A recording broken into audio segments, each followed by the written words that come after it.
thank you for watching Guitar 101 Rammstein. In this video I'm going to show you how to tune by ear, or what we call relative tuning. My last video on my top 10 common mistakes that I see intermediate guitarists do.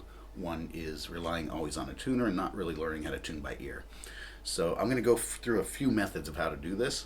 Then I'm going to show you what you're really learning to listen for tuning. And I have to admit, I went a long time playing guitar without realizing this. So that will help you with your ear training and tuning in general. And yeah, we're going to go over why it's important first to learn to tune by ear. Nowadays, anyone can get their hands on a tuner. Some guitars have them built in, some amps have them built in. We can buy a guitar tuner, whether it's a clip-on one or we can put an app on our phone for free or use a computer. Tuners are really easily accessible nowadays. So most people will use a tuner. There's nothing wrong with that. I use a tuner too. But some tuners I've used are not very accurate. They can be a little bit weird. And if you're tuning only to the tuner, the guitar is not always in tune with itself. It sounds strange, but it's true. So when you're learning to tune by ear, you're improving your ear training and your sense of pitch, but it's also going to be helpful in playing.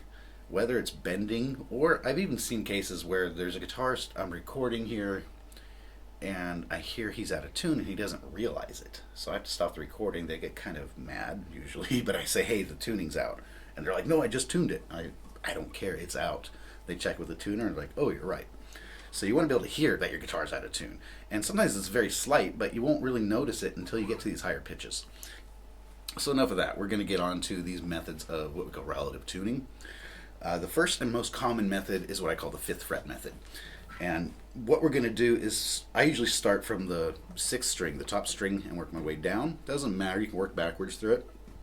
And I'm going to fret the 5th string, or sorry, the 5th fret of the E string, my top string, pluck that note. And when you're fretting that string, you're trying to arch your fingertip to not touch the A string below.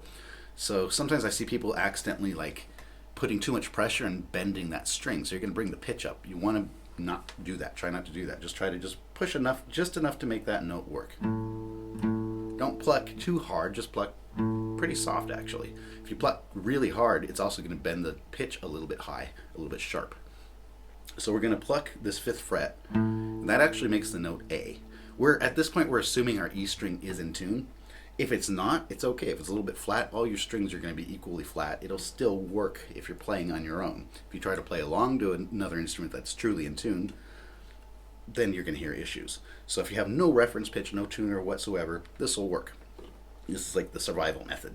I'm going to assume my E string's in tune. I'm going to pluck that 5th fret. Then I pluck the open A string below it.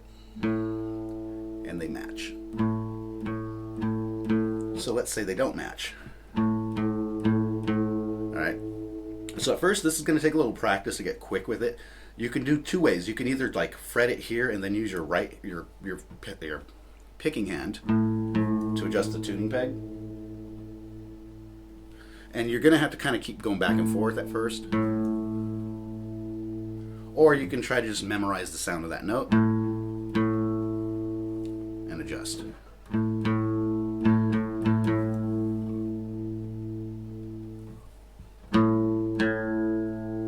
You're going to get as close as you can. If you have a tuner, this is great to do, and then check it with the tuner after you're done to see how close you're getting. With practice, you will improve it, and you'll see you're getting that needle closer and closer to the green area. All right, so this works 5th fret. The A string, 5th string up, same thing, 5th fret, and then we play that open D string.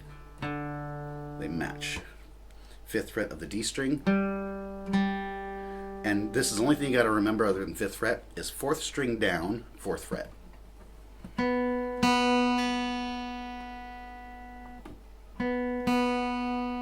And then on the B string, your 2nd string up, 5th fret to the open E. Alright, so 5th fret, 5th fret, 5th fret, 4th fret, 5th fret. That's the easiest method, I think, for people just starting out to learn. Like I said, the biggest thing people kind of struggle with at first is just the movements. You're going through these steps, so you're plucking, plucking, adjusting, or plucking, plucking, adjusting. You got to keep comparing that original note if you don't memorize it well. The more you do it, the quicker you get with it. The second method is the 7th fret method, and this, we're not, in the 5th fret method, we're playing exactly the same pitch. Same note, same pitch. 7th fret method, we're playing the same notes, but one note's going to be an octave higher. And again, I'm going to work from the top string, my 6th string, my low E string, downwards. And you can work either way. This method works either way, up the strings or down the strings. So for the 7th fret method, I'm going to pluck my open E string and the 7th fret of the A string. So you see it's a higher pitched note, but it's a matching note. It's also an E. Open A goes this, we compare it to the 7th fret of the D string. Open D to the 8th fret or 7th fret of the G. And then on the B string, it's always between the G and B where things change by 1 fret. For the G to B, I'm going to fret the 8th fret of the B string on our 2nd string. And then from B to E, I go back to that 7th fret. Alright, so that's another method. And these both work pretty good. The thing about, especially on the lower pitch notes, is it's going to be a little harder to hear if it's truly in tune or not. Just the way our ears work, they're going to pick up these higher frequencies easier. So those methods work. It's usually a quick way to kind of get it close to in tune. And then to fine tune it, I will usually use what's called the harmonic method. Harmonics are these kind of strange notes that appear on certain frets, and they're not played like a normal note. We have harmonics mainly on the 5th, 7th, and 12th frets. There's some exceptions, there's some other ones, but I'm not going to go into that right now. These are the main ones. And we're going to start on my 12th fret. That's the easiest one to get to work. If you don't have a cutaway body, it's kind of hard to reach it on some guitars, especially a classical guitar. So you can use like your ring finger. It's going to give you more room here from the body of the guitar if it's in the way. And what I'm going to do is on my 12th fret, I've got the top fret wire and the bottom fret wire. The bottom fret wire is like the fret wire to my right side of the fret when you're looking down at the guitar. I'm going to rest directly over that fret wire. I'm not pushing down like I would fret a note. I'm just resting my fingers on that string. And you strum through the strings, and you'll get that sound. Now, the trick is to get them to ring out nicely, is right after I pluck them, I remove my finger. It's not at the same time, not like, it's like immediately afterwards. If you practice this, you'll get really, it takes no time at all to get it down. And that lets that note resonate longer. Another thing I found for getting harmonics to ring out easier is pluck closer to the bridge. Alright, so the 12th fret is the easiest one to get working. Then we have one at the bottom of the 7th fret and at the 5th fret. 5th fret is usually the hardest one for people to get to work. But follow those steps, you know, lift the finger after you pluck by the bridge, that helps.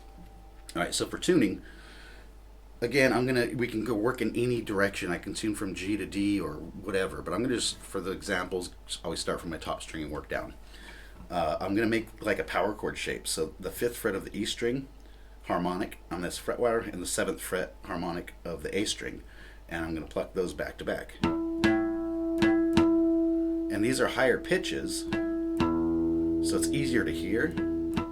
But also, the ring, that's what's cool about our harmonic. We can let go of it and it still resonates.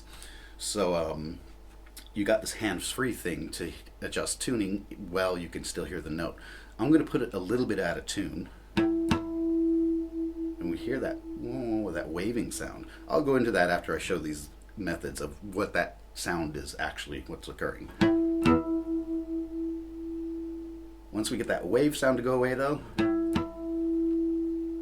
we're in tune. Same thing from A to D, 5th to 7th fret.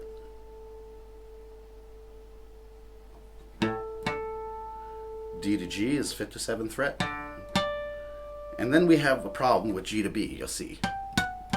They're not the same notes. That's that tuning, the intervals are different. The strings are tuned in fourths except for on G and B.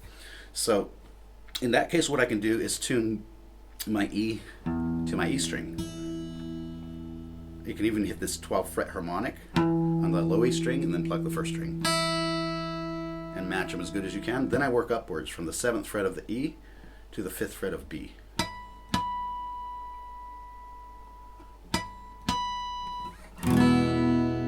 we have it. That's the harmonics method. Now, here's a really quick method, because a lot of times if you just get your guitar out of the case or you set it down or something, it's real easy that, or real common that just one string got bumped out of tune, usually one of these corner tuning pegs. So I'll just put a string out of tune, and that's the first thing I do. I don't bother checking every string. Is I pick up guitar and I just play a chord, like the E major chord, and I can hear if something's off. So okay, something's not right. So a lot of times it's just one string that gets knocked out of tune. So I can actually tune with my chord very quickly. I hear there it is. So I start just adjusting to the chord.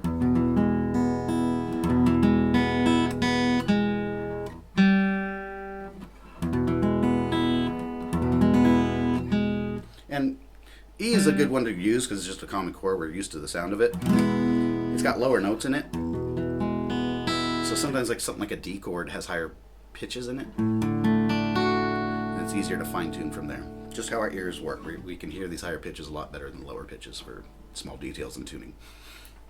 Finally, another method of tuning, this is part of interval training, is like I said earlier, the strings are tuned in fourths, except the G and B. So if you can remember what a fourth sounds like, that'll be from one string to the next, like. Alright? The way I learned this was, you can compare it to a song that has a fourth. So if you've ever heard the song Here Comes the Bride, think of that first note when you pluck that string, and imagine that second note of the song. Here comes the bride. So that's E to A to D will do it, D to G, G to B, nope. So if you're using that method, you just again tune E to E, and then work downwards. All right, so that's the interval method. Now I'm going to go back to what to listen for when you're tuning. And there was a good example when I used the harmonic method. We could really hear that wave sound, because every pitch has its own sound wave, has its own frequency it moves at. So if you looked at a sound wave for like A440, it's moving like this. If we looked at a much lower pitch, it's going to move bigger and slower. So two sound waves that are almost the same, they're in unison and then they're kind of going in and out. That's that wave sound. I'm going to play it again to see if you can really hear it. And as I tighten the tuner, you hear it starts to get less and less noticeable until it finally goes away when I'm in tune.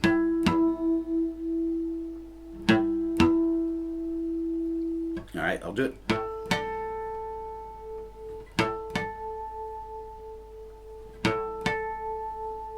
And if you're using an electric guitar, put on distortion and turn it up a little bit. It's really easy to hear this.